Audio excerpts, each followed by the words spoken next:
Madre mía, me da pánico hacer este vídeo porque sé que me va a caer la del pulpo. Me retracto públicamente y digo que me he equivocado con este tema. Yo he sido el primero que ha dicho que el colesterol LDL no es un problema, que el consumo de colesterol dietético no va a aumentar el colesterol plasmático o que comas tantos huevos como quieras, que no hay ningún tipo de límite. Y de verdad que lo siento muchísimo, pero tengo la obligación como divulgador disculparme y corregir posturas públicamente cuando sea necesario, ya que las personas nos hacen mucho más caso de lo que nosotros creemos y realmente podemos hacer muchísimo daño. Y de verdad que no tengo ningún tipo de problema en cambiar de opinión. De hecho, pienso que si tú piensas lo mismo con 15 años que con 45, pues tienes un problema. Bien, este vídeo es delicado ya que la mayoría de personas no piensan lo que vemos en la evidencia científica. Pero me gustaría que dejaras tus sesgos, tus creencias, tus pensamientos hacia un lado y reflexiones sobre todo lo que te voy a explicar en este vídeo. ¿Es el colesterol LDL un factor de riesgo en la enfermedad cardiovascular? ¿En qué rango lo deberíamos de tener? ¿La ingesta de colesterol dietético aumenta los niveles de colesterol plasmático, es decir, los niveles de colesterol en sangre? ¿El consumo de huevos es perjudicial o no es perjudicial para nuestra salud? Todo ello lo veremos en el vídeo de hoy. La cardiopatía isquémica es la primera causa de muerte en el mundo, según la OMS. De hecho, en el 2019 casi fallecieron 9 millones de personas por la cardiopatía isquémica. Por lo tanto, hay una necesidad de enfocar nuestro estilo de vida hacia reducir la enfermedad cardiovascular. De hecho, es muy probable que de tu grupito de amigos y amigas, pasados los 50 años, alguno falte por una enfermedad cardiovascular. Bien, vamos por el principio. ¿Es el colesterol LDL un factor de riesgo en la enfermedad cardiovascular? En una de las revistas más prestigiosas del Colegio Americano de Cardiología se ha hecho una revisión muy interesante, en el que vemos que el colesterol LDL sí que puede ser un factor de riesgo en la enfermedad cardiovascular, aunque hay otros parámetros importantes como mantener la glucosa por debajo de 100, no tener obesidad, no tener los triglicéridos muy altos. Parece ser que el colesterol LDL es un factor de riesgo independiente.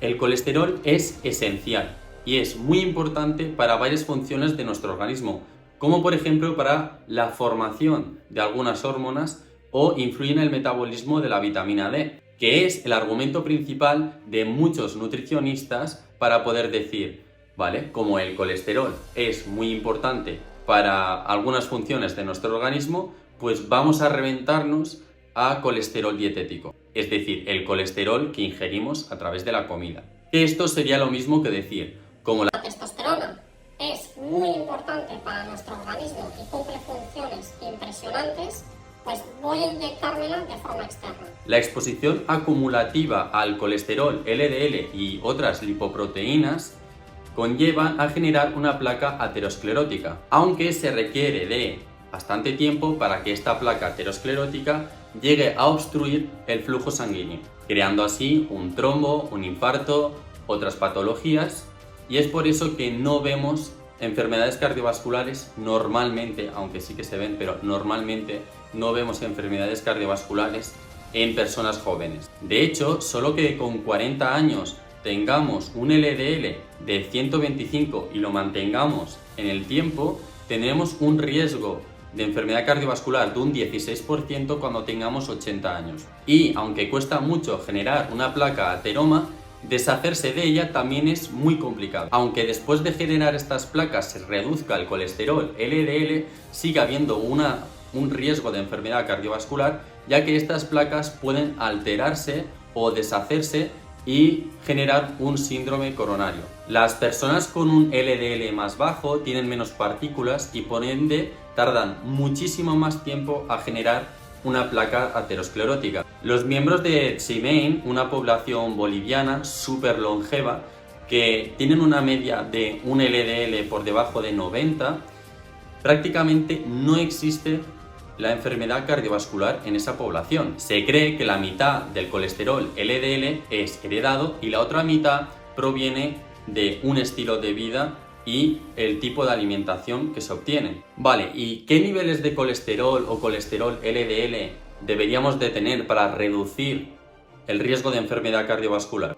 En las analíticas normalmente encontramos que el colesterol total debería estar por debajo de 200. El problema es que los límites que se ponen en las analíticas se extraen a través de la media de la población con un riesgo muy alto de enfermedad cardiovascular. Por ejemplo, la TSH, el límite se encuentra en 5. Sin embargo, por encima de 2,5 ya empezamos a ver muchas patologías. Un colesterol total de 200 suele llevar un colesterol LDL de 120. Y ya hay evidencia, como algunos estudios de PESA, de que aquellas personas con un colesterol total por debajo de 200, el 50% ya habían generado una placa aterosclerótica, que básicamente es una acumulación de algunas partículas en la pared arterial que hacen que finalmente se obstruya el flujo sanguíneo y llevando, pues como he comentado antes, a un infarto, un ictus, un trombo, lo que sea. Bien, pues los niveles óptimos de colesterol LDL que deberíamos de tener durante toda nuestra vida es entre 50 y 70. Y sí, un colesterol LDL por encima de estos niveles es un factor de riesgo de enfermedad cardiovascular, aunque haya una hipercolesterolemia familiar. No necesitamos más colesterol de 50 para realizar nuestras funciones vitales de nuestro organismo.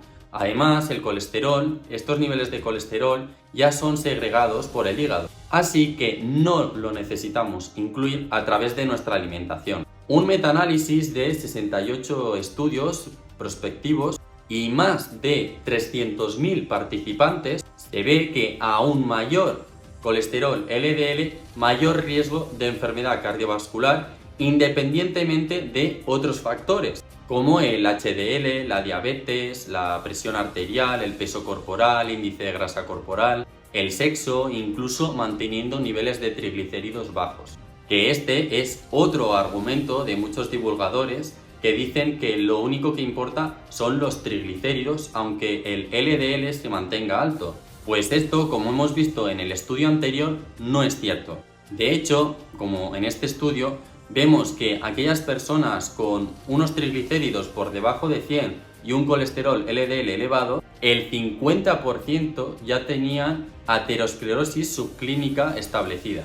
Y casi el 40% ya tenía un tono inflamatorio intravascular aumentado. Otro metaanálisis de 61 estudios y 900.000 participantes asocian un mayor LDL a un mayor riesgo de enfermedad cardiovascular independientemente de la presión arterial. Otro metaanálisis de más de 1 millón de participantes nos dice que tanto el colesterol total como el LDL es un factor de riesgo fundamental para la enfermedad cardiovascular. Y el colesterol HDL se asocia inversamente a la enfermedad cardiovascular. Muchos estudios a los que se suelen agarrar muchos divulgadores es en personas enfermas y hospitalizadas. Y es que hay muchas enfermedades que descienden el colesterol LDL y el colesterol total en picado. Pero este descenso del colesterol LDL es producido por la enfermedad. No es que unos niveles bajos de LDL produzcan estas enfermedades. Este fenómeno es llamado causalidad inversa. Por ejemplo, en algún estudio con COVID, aquellos pacientes hospitalizados, contra peor estaba el paciente, más bajo tenían los niveles de colesterol LDL. Pero esto obviamente no significa que unos niveles bajos de colesterol LDL produzcan COVID.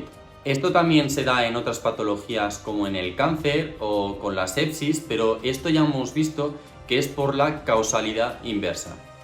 Como vemos en este estudio, algunas patologías como Alzheimer, cáncer, nefropatía, enfermedades respiratorias producen muerte cardiovascular. Y ya hemos dicho que estas patologías descienden el colesterol LDL, por lo que algunos estudios con fallecidos por enfermedad cardiovascular había otras patologías detrás que hacían disminuir el colesterol LDL, por lo que algunos divulgadores decían, ¿ves? Aquellas personas que fallecen por enfermedad cardiovascular tenían un colesterol LDL bajo. También tenemos otro metaanálisis como este de 170.000 personas en el que vemos que si conseguimos reducir el colesterol LDL, también se reduce el riesgo de enfermedad cardiovascular. ¿Qué? Mucha información que asumir, ¿no?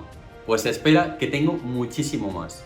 Vale, sabemos que el colesterol LDL es un factor brutal de enfermedad cardiovascular, pero ¿cómo hago para mantenerlo entre 50 y 70 durante toda la vida?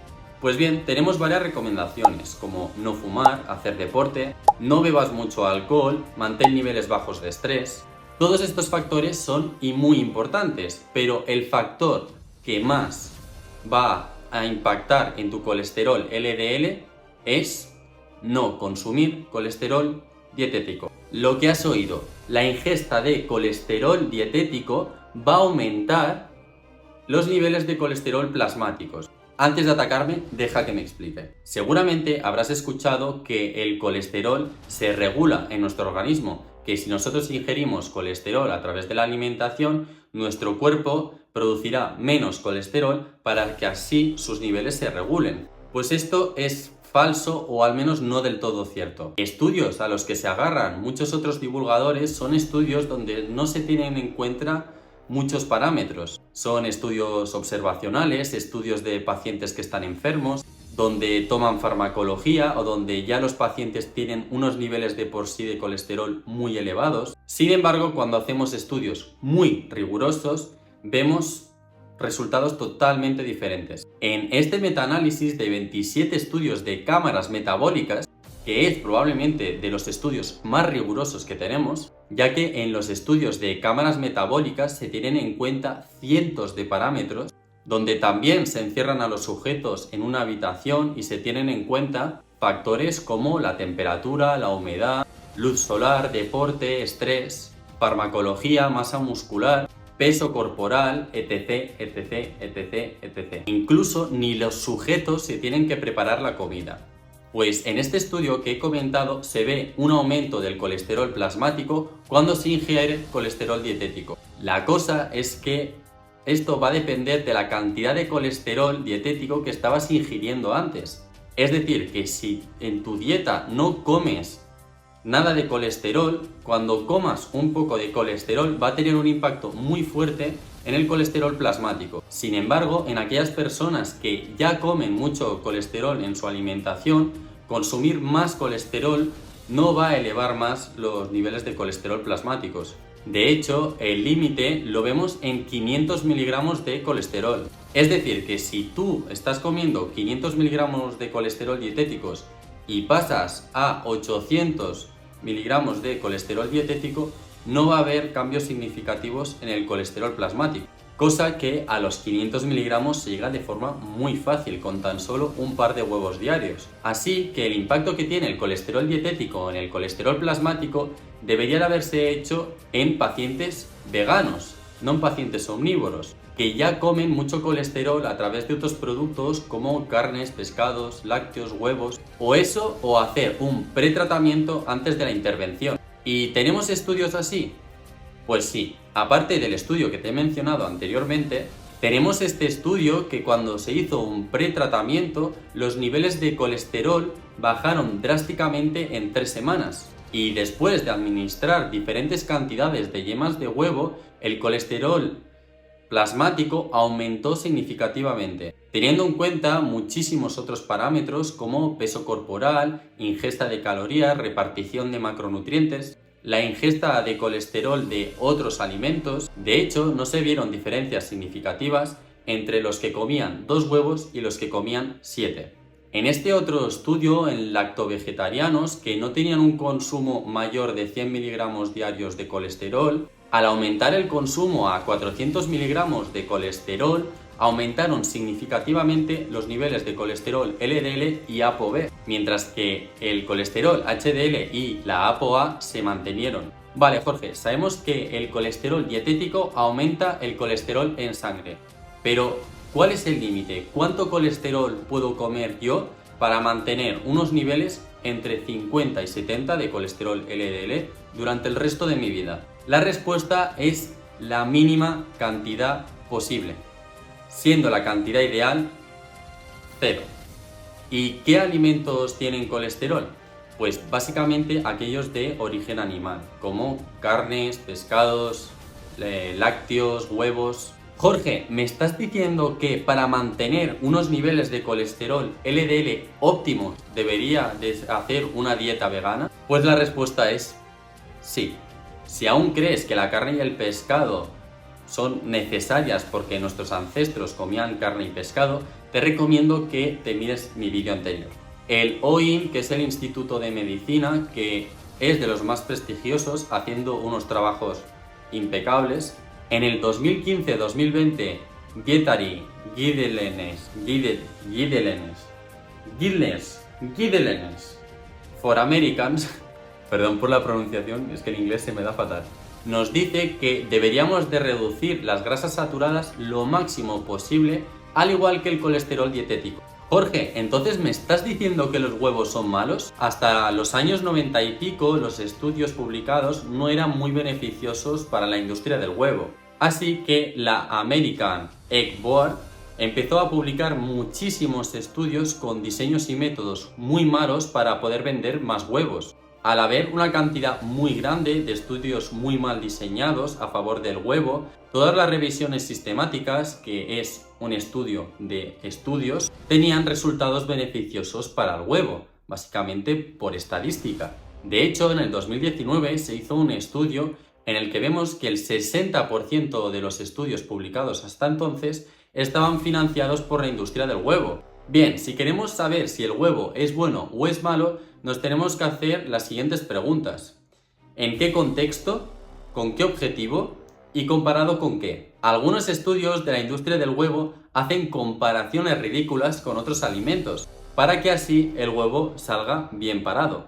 Por ejemplo, en este estudio se comparaban 2 o 3 huevos cocidos con un sándwich ultraprocesado de salchichas y queso. Y también se comparó con otro grupo que comía claras de huevo. Pues bien, se vio que el huevo y el sándwich tenía el mismo impacto en el perfil lipídico, mientras que el grupo que comió claras de huevo redució el LDL y mejoró el perfil lipídico. Sin embargo, los autores concluyeron que el huevo no afectaba al perfil lipídico, obviamente por conflictos de interés, ya que los resultados no concuerdan con las conclusiones. Otra comparación es comparar el huevo con la avena en el desayuno, pero a la avena se le añadía casi medio litro de leche entera sin lactosa, la cual contiene una cantidad elevada de grasas saturadas. Y en esta comparación no hubo diferencias significativas en el perfil lipídico, obviamente. Además, no se tuvo en cuenta lo que comían fuera del desayuno y tampoco se cuantificaba el peso corporal. Y otra comparación de otro estudio que comparaba gofres y bagels con 2 huevos diarios, no hubo diferencias significativas en el perfil lipídico. Por lo tanto, las conclusiones no son que el huevo no afecta al perfil lipídico, sino que cuando los comparamos con alimentos ultraprocesados, tienen el mismo impacto en el perfil lipídico. Otros estudios que suele hacer la industria del huevo es en personas con muchas patologías, que están enfermas, que tienen muy malos hábitos y de allí pues empeorar su salud cardiovascular pues es muy complicado, o en personas que ya consumían muchísimo colesterol en su dieta, si no es de los huevos de las carnes, de los pescados que comían, o no se tenía en cuenta lo que hacían en el resto de comidas durante el día, no se cuantificaba la cantidad de colesterol que se introducía en la resta de comidas del día. Otra estrategia que suelen hacer es un déficit calórico a la vez que se dan huevos para así mantener el perfil lipídico estable o incluso llegar a reducirlo, pero esta mejora del perfil lipídico no es por la ingesta de huevos, es por el déficit calórico que se ha producido. O también se han hecho estudios en personas desnutridas. Por eso, cuando hablamos de huevos o otros alimentos, nos tenemos que preguntar ¿para qué? ¿Comparado con qué? ¿Y en qué contexto? Otra excusa que suelen usar muchos divulgadores es que el consumo de huevo aumenta el colesterol LDL, el malo, pero también eleva el colesterol HDL, el bueno. Pero solo que se eleve el colesterol LDL ya aumenta el riesgo de enfermedad cardiovascular independientemente de lo que haga el HDL, como hemos visto en todos los estudios anteriores. Pero tampoco es cierto de que el consumo de huevo aumenta el colesterol HDL, o al menos significativamente, o al menos cuando los estudios son rigurosos. Otra excusa de muchos divulgadores es que hay lipoproteínas del colesterol LDL que no son perjudiciales para nuestra salud, diciendo que las partículas grandes no tienen riesgo para la enfermedad cardiovascular y las partículas pequeñas sí que tienen riesgo. Pues esto tampoco es del todo cierto, porque vemos que en este estudio las partículas pequeñas aumentan un 63% el riesgo de enfermedad cardiovascular y las partículas grandes un 44%. Es decir, que las pequeñas son más peligrosas que las grandes, pero ambas son peligrosas para nuestra enfermedad cardiovascular. Y el huevo aumenta la cantidad total de partículas LDL. Otra de las excusas de la industria del huevo es que el huevo es muy nutritivo, que tiene muchos minerales, que tiene muchas vitaminas. Este fenómeno se llama nutricionismo, en el que solo se analiza el alimento por la cantidad de minerales y vitaminas. Pero lo que tenemos que analizar es el impacto de cuando consumimos este alimento en nuestra salud. ¿De qué me sirve estar bien nutrido si a los 50 años me voy a morir de un infarto? A una mierda de vaca, si le añades vitaminas y minerales, ¿se convierte en un buen alimento? De hecho, ya tenemos bollería industrial suplementada con vitaminas y minerales. ¿Eso lo convierte en un buen alimento? Y eso de que el huevo es muy nutritivo, pues depende. Si lo comparamos con vegetales integrales, vemos que tienen más o menos los mismos micronutrientes e incluso con algunos vegetales integrales sale bastante peor parado el huevo. De hecho, ¿sabías que la American Egg Board tiene legalmente prohibido decir que los huevos son saludables? Otros estudios que se suelen malinterpretar son estudios observacionales o epidemiológicos, en el que las personas que ya tienen un riesgo muy alto de padecer una enfermedad cardiovascular se le elimina el colesterol dietético por las recomendaciones de su médico. Entonces, las conclusiones de estos estudios es que aquellas personas que no consumen colesterol dietético están a punto de sufrir un infarto, que esto, como hemos visto antes, es una causalidad inversa. La evidencia es muy clara al respecto. Se tiene que reducir al máximo las grasas saturadas, el colesterol dietético y aumentar lo máximo posible la cantidad de vegetales integrales. De las mayores metaregresiones que tenemos hasta la fecha, nos dicen que deberíamos de reducir el colesterol dietético lo máximo posible y que en la mayoría de la población el 42% del colesterol dietético que ingiere provienen de mariscos y carnes. De hecho, reemplazar nuestros alimentos de origen animal por origen vegetal va a aumentar nuestra salud tanto a nivel cardiovascular como a nivel general. Un estudio muy bien diseñado de la JAMA Internal Medicine, de más de 131.000 participantes y más de 30 años de estudio, donde se tuvo un registro impresionante de datos previo y durante el estudio, pues las conclusiones fueron impresionantes. Con tan solo una sustitución de un 3% de las calorías de origen animal por origen vegetal, se reducía en un 34% la mortalidad cuando se sustituía por carnes rojas procesadas, un 12% en carne roja no procesada y un 19% cuando se reemplazaba por huevo. Y aquí no solo analizaba la enfermedad cardiovascular, sino la mortalidad por todas las causas. La evidencia es clara: contra más alimentos de origen vegetal, mejor. En este otro estudio, un ensayo clínico aleatorizado cruzado, donde se tenía en cuenta todo, eran dietas isoenergéticas, se controlaba el peso corporal de los sujetos, se hacían las comidas en una cocina metabólica, se lo tenían que comer delante de una persona, controlaban el deporte, si fumaban, la adherencia, bebidas alcohólicas. Pues este estudio también diseñado concluye que la dieta que incluyó salmón empeoró los niveles de LDL y de ApoB, y aquel grupo que sustituyó el salmón por nueces mejoró muchísimo el perfil lipídico. Incluso el consumo de salmón fue peor que el grupo control que consumía otras carnes. Me adelanto, sé que los comentarios de este vídeo van a ser los siguientes. Pues yo como 4 huevos al día y no me ha pasado nada. Es que tengo un tío que tiene 70 años y come huevos. Esto se llama evidencia anecdótica y probablemente es lo menos riguroso que hay. Esto es lo mismo que decir que mi abuelo fumó hasta los 80 años y por eso fumar no es malo. Pero es que si vamos a la evidencia anecdótica, también te puedo dar un repaso. Bob Harper, un famoso que salía en un programa de televisión, era muy partidario de una dieta paleo, muy baja en carbohidratos, en el que se consumían muchos huevos, mucha carne, prácticamente todo de origen animal, y sufrió un infarto con 52 años y tuvo que cambiar drásticamente su alimentación y ha cambiado a una dieta prácticamente donde todos los alimentos son de origen vegetal. Xiamen, una de las poblaciones más longevas del mundo y con menos casos de enfermedad cardiovascular, sigue una dieta prácticamente vegana y muy alta en carbohidratos. En Okinawa, otra zona azul donde prácticamente todos pasan de los 100 años, más del 90% de su dieta es de origen vegetal y alta en carbohidratos.